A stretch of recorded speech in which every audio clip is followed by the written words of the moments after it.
मज़ीद बात करेंगे नाज़रीन के बैंकिंग सेक्टर कितना मुतहम्मिल है और कितनी पोटेंशल से जो है वो आगे बढ़ रहा है। और जब हमने देखा कि जी ऑनलाइन बैंकिंग होगी, डिजिटल बैंकिंग आएगी, तो बैंकिंग सेक्टर को के नंबर्स हम कम होते हुए देख रहे हैं, वो शायद पोटेंशियल कम हो जाएगा, लेकिन नहीं। हमने देखा कि बैंकिंग ने अपने आप को ट्रांसफॉर्म किया और बहुत खूबसूरत ट्रांसफॉर्म किया। डिजिटल बैंकिंग के काम स्टार्ट कर दिए, विंडोज़ वन विंडो ऑपरेशंस पर आ गए। आप और हम बआसानी घर पे ऑनलाइन ट्रांजैक्शन कर रहे होते हैं। इससे अच्छी अचीवमेंट क्या है हमारे मुल्क में बैंकिंग सेक्टर के लिए। इंडस्ट्री का एक ऐसा नाम जिन्होंने बैंकिंग सेक्टर में बड़ा काम किया है और वो बेहतर तरीके से समझते हैं कि पाकिस्तान की इकॉनमी में बैंकिंग कितनी रीढ़ की हड्डी है और क्या उसकी हैसियत है। तो इन तमाम तरह मामलात पर बात करने के लिए हम प्रोग्राम में वेलकम करेंगे फैज़ान सलीम साहब को। हेड ऑफ फिक्स्ड इनकम हैं, अलमीज़ान इन्वेस्टमेंट से इनका ताल्लुक है। सर अस्सलाम वालेकुम and welcome to the show. Good morning, कैसे हैं फैज़ान साहब? ठीक हैं आप? Thank you first of all for inviting me in your show. Sir सबसे पहले सेक्टर पे काम कर रहे हैं। इन्वेस्टमेंट बहुत चैलेंजिंग है लेकिन बड़ा इंपॉर्टेंट है। इन्वेस्टमेंट होगी तो रिजर्व्स आएंगे, रिजर्व्स आएंगे तो पाकिस्तान स्ट्रांग होगा। सर इस वक्त जो मौजूदा सूरत हाल है, क्या देख रहे हैं आप बैंकिंग के हवाले से? देखिए, बैंकिंग सेक्टर तो आपने देखा ग्रो कर रहा था और काफ़ी जो ग्रोथ थी वो भी काफ़ी स्पीडी ग्रोथ थी। रीज़न ये थे कि इंटरेस्ट रेट जब ऊपर आए तो हमने देखा कि जब भी इंटरेस्ट रेट ऊपर आते हैं, और आपने देखा कि इन्फ्लेशन की वजह से इंटरेस्ट रेट ऊपर थे, तो वो सेविंग कल्चर थोड़ा मुल्क का बेहतर हो जाता है, क्योंकि जो रेट ऑफ रिटर्न है वो काफ़ी बेहतर हो जाता है compare to other investment vehicles. Like हमने देखा कि स्टॉक मार्केट जो है वो इतनी अच्छी ट्रेड नहीं करी थी पिछले जी, 3-4 सालों से। ये थी कि सरमायादारी जो है वो नहीं हो रही थी, तो अभी जो भी टर्नओवर फैज़ान भाई इतना ज़्यादा नहीं है। बिल्कुल बिल्कुल ऐसा है।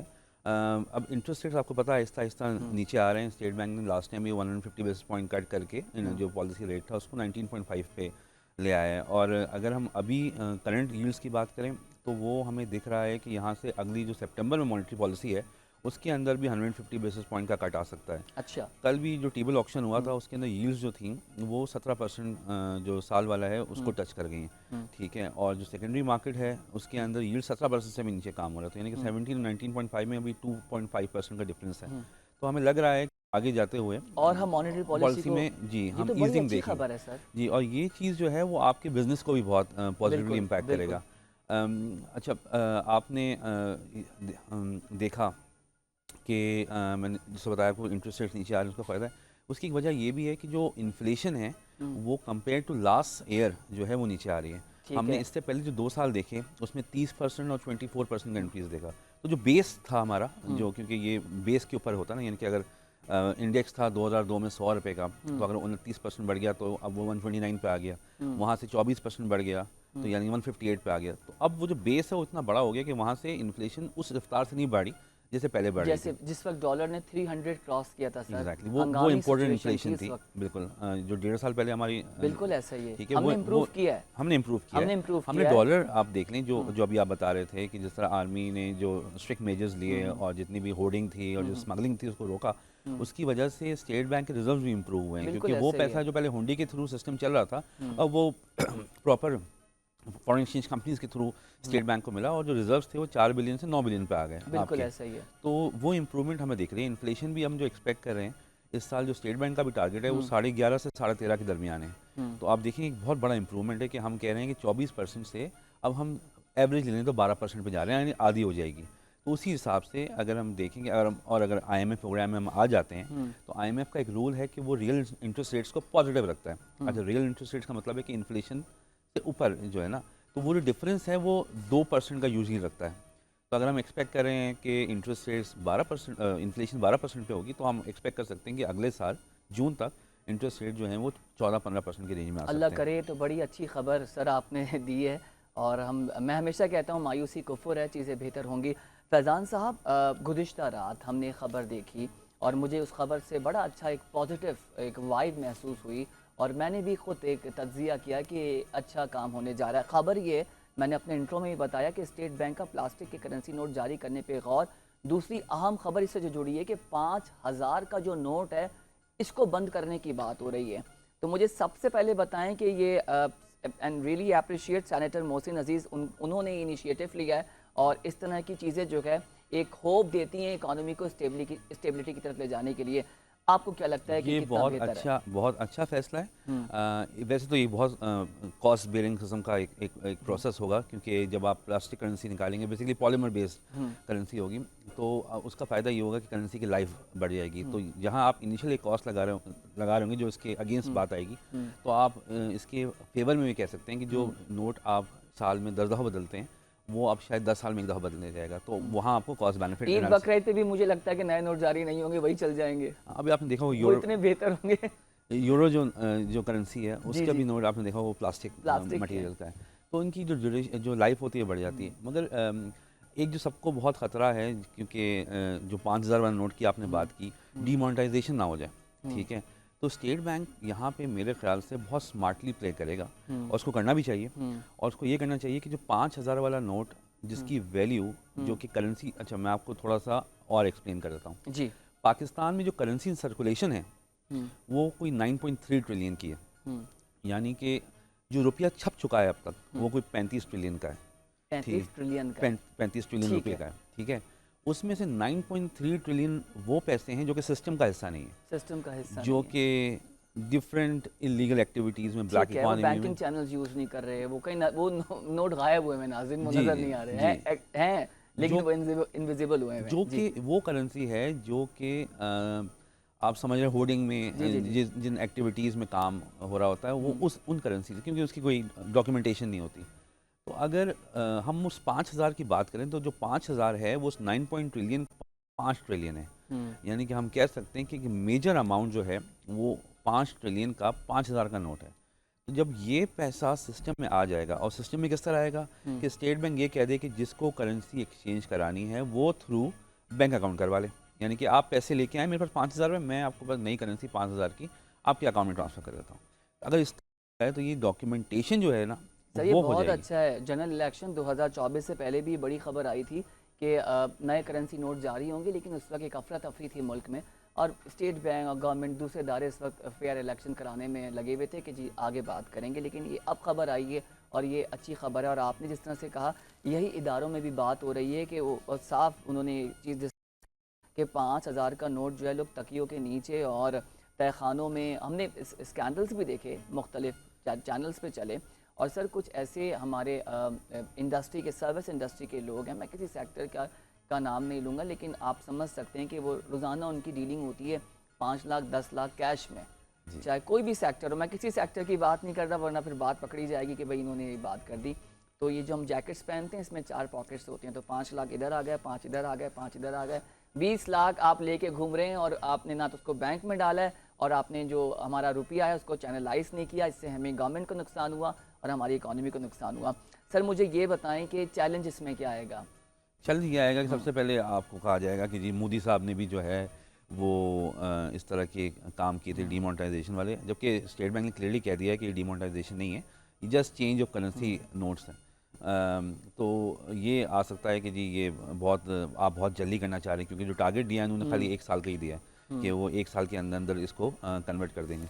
तो इस तरह के चैलेंजेस आएंगे आपके पास अच्छा कि इसकी फैज़ान कॉस्ट साहब, बहुत ज़्यादा है। आप जिस तरह इन्वेस्टमेंट्स का विंडो देखते हैं, इन्वेस्टमेंट पे आप बात करते हैं, बॉन्ड्स भी आए, और बॉन्ड्स पे भी लोगों ने बड़ा शुरू में इन्वेस्टमेंट की, फिर उसको स्टेट बैंक ने बंद करने की बात की और कहा कि जी लोग ब्लैक मनी को अपना करने के लिए बॉन्ड्स करते हैं, फिर कुछ लोगों के नाम आते हैं, कुछ के नहीं आते। तो बॉन्ड के हिसाब से आप क्या देखते हैं कि ये? अच्छा, पहले तो मैं आपको क्लियर करूँ कि मैं जो हूँ वो शरिया कंप्लाइंट इन्वेस्टमेंट्स देखता हूँ, तो मेरे हिसाब से तो बॉन्ड्स वैसे ही जो है वो हलाल इन्वेस्टमेंट में नहीं आते हैं। अच्छा, as far as concern the Islamic banking, very nice sir. ठीक है। अच्छा ठीक है। बॉन्ड्स जो है ना वो गवर्नमेंट के लिए बहुत ही परफेक्ट इंस्ट्रूमेंट होता है। ऐसा क्यों होता है? क्योंकि वो बहुत सारे लोगों को जमा करता है इस लालच में कि किसी एक का प्राइस निकलेगा। ठीक है। मैंने कुछ साल पहले एक एनालिसिस किए थे, और उसमें मैंने जो कॉस्ट ऑफ फंडिंग निकाली थी स्टेट बैंक की, या मिनिस्ट्री ऑफ फाइनेंस की, सॉरी, तो वो जो फंडिंग की कॉस्ट है वो सिर्फ 5% है। अब आप अंदाज़ा लगाएं कि इंटरेस्ट रेट्स इस वक्त 19.5 पे हैं, ठीक है। और जो स्टेट बैंक ने मैं एक टर्म आपको बताता हूँ आपके नाजरीन के लिए, कि एक मिनिमम डिपॉजिट रेट होता है जो कन्वेंशनल बैंक्स के ऊपर लागू होता है। अच्छा। उसका मतलब ये है कि अगर आपका पॉलिसी रेट 19.5 है तो उसके ऊपर एक फ्लोर है और एक कैपिंग है। कैपिंग ठीक है, एंड यानी कि फ्लोर, बाजार ठीक के है, बीच में रहेगी। ठीक है, ठीक सही है, है। तो जो फ्लोर उसमें है, काइबोर शामिल है, मैं काइबोर? आपको काइबोर का ही बताता हूँ। हम्म, इन दोनों के बीच में यानी कि अगर पॉलिसी रेट 19.5 पे सेट कर हम्म, दिया है, तो जो डिस्काउंटिंग विंडो है, हम्म, जब बैंकों के पास पैसे नहीं होते हम्म, वो जाके डिस्काउंटिंग कराते हैं स्टेट बैंक से, हम्म, वो 20.5 पे। और जब बैंकों के पास ज़्यादा पैसे होते हैं तो वो हम्म, जाके पैसा स्टेट बैंक के पास रखवा देते हैं, हम्म, वो 18.5 के ऊपर है। हम्म, तो जो मिनिमम डिपॉजिट रेट है वो फ्लोर से 50 पैसे नीचे है, हम्म, यानी कि 18% का रिटर्न एक कमर्शियल बैंक ने अपने डिपॉजिटर को देना ही देना है।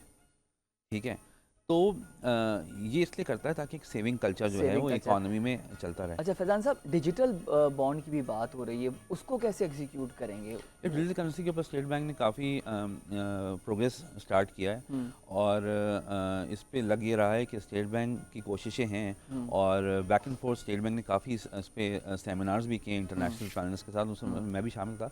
हम्म, तो मैंने देखा है कि जो स्टेट बैंक का जो प्रोसेस है वो काफ़ी क्विक है, और हम्म, इसकी तरफ हम बहुत जल्द हम देखेंगे कोई डेवलपमेंट होगी और एक डिजिटल करेंसी पाकिस्तान में आएगी। जो डिजिटल करेंसी का मसला है वो आपको पता है वो यही है कि वो रेगुलेटेड नहीं है। रेगुलेटेड ठीक है, नहीं है। और और यही चैलेंज हमें जो हमारे जो यूथ ख़ास तौर पे जो आजकल ऑनलाइन ट्रेडिंग वगैरह कर रहे हैं, उसमें भी हमें एक डिसएडवांटेज ये है कि वो चैनलाइज नहीं हो रही है। अच्छा फैज़ान साहब, एक अहम सवाल है, स्टेट बैंक की बातें सुन के, ख़बर सुन के खुशी तो हो रही है, लेकिन मुझे एकदम से झटका भी लगा कि हम खुद मुख्तार तो नहीं है, IMF प्रोग्राम में इनरोल्ड हैं। तो हम इस तरह की पॉलिसीज़ बनाने से पहले IMF, तो आपको लगता है कि IMF ये इस तरह की चीज़ों को अप्रिशिएट करेगा और हमारी मुल्क में ट्रांसपेरेंसी, ख़ास तौर पे ये जो रुपये की इसमें स्मगलिंग है और होल्डिंग जो लोग करके रखते हैं, इस वाले इक़दाम में स्टेट बैंक इस पॉलिसी को सराहेगा? देखिए, पाकिस्तान जो है वो काफ़ी दफ़ा IMF प्रोग्राम का हिस्सा रहा है, हम्म, और पाकिस्तान जैसी इकॉनमी में मेरा जो व्यू है वो शायद दूसरों से डिफरेंट हो, हम्म, मगर पाकिस्तान जैसी इकॉनमी में IMF इज़ वेरी इंपॉर्टेंट, हम्म, क्योंकि IMF वो डंडा है जो आपको ट्रैक पे रखता है। ठीक है, तो IMF के होते हुए चीज़ें काफ़ी बेहतर हो जाती हैं। हमने देखा कि अभी बांग्लादेश में करेंसी किस तरह उन्होंने रखी, हम एग्जांपल ले लेते हैं टर्की की। हम्म, टर्की ने एक टाइम तक अपनी करेंसी को मैनेज किया, पाकिस्तान ने भी ये किया था एक दौर में। ठीक है, उसके बाद जब वो बबल जो जो करेंसी की एडजस्टमेंट होती है, उसके बाद इन्फ्लेशन भी होती है, सब होता है। अब टर्की का हाल देख लें आप कि पिछले कई सालों से वहाँ इन्फ्लेशन 70% है। ठीक है, वहाँ का इंटरेस्ट रेट 50% है। तो हम इजिप्ट, जब पाकिस्तान मुश्किल दौर से गुजर रहा था तो इजिप्ट भी था। इजिप्ट में हमने हाल देखा कि वो उनकी चीज़ें काफ़ी ख़राब हुई, मगर पाकिस्तान किस तरह बचा रहा, क्योंकि पाकिस्तान ने चीज़ें इंप्लीमेंट करना स्टार्ट कर दी। उसकी वजह से इन्फ्लेशन बहुत बढ़ गया, आपकी बिजली के पैसे 51% बढ़ गए, गैस के पैसे 100% बढ़ गए। ठीक है, सब्सिडीज़ ख़त्म हो गई, मगर हमने इकोनॉमी को गिरने से बचा लिया। बिल्कुल सही ठीक कह है, रहे तो IMF will always encourage you to start document your system.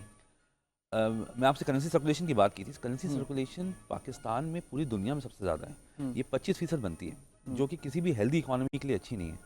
तो इस पैसे को जब हम डॉक्यूमेंट कर देंगे तो हर चीज़ बेहतर हो जाएगी। अच्छा, अब हम टैक्स की बात करें, अगर पाकिस्तान का tax to GDP is less than 10%, हैं। और हमने बहुत कोशिश की इमरान खान के दौर में भी, नवाज शरीफ के दौर में भी, कि किसी तरह ये नंबर इम्प्रूव हो जाए, मगर हमने देखा है कि नंबर इम्प्रूव नहीं होता। फैज़ान साहब, मुझे याद है, मैं किसी गवर्नमेंट की बात नहीं करूँगा, लेकिन जब नवाज़ शरीफ वज़ीर आज़म थे और स्टार्ट के उनके 2 साल बहुत खूबसूरत गुजरे।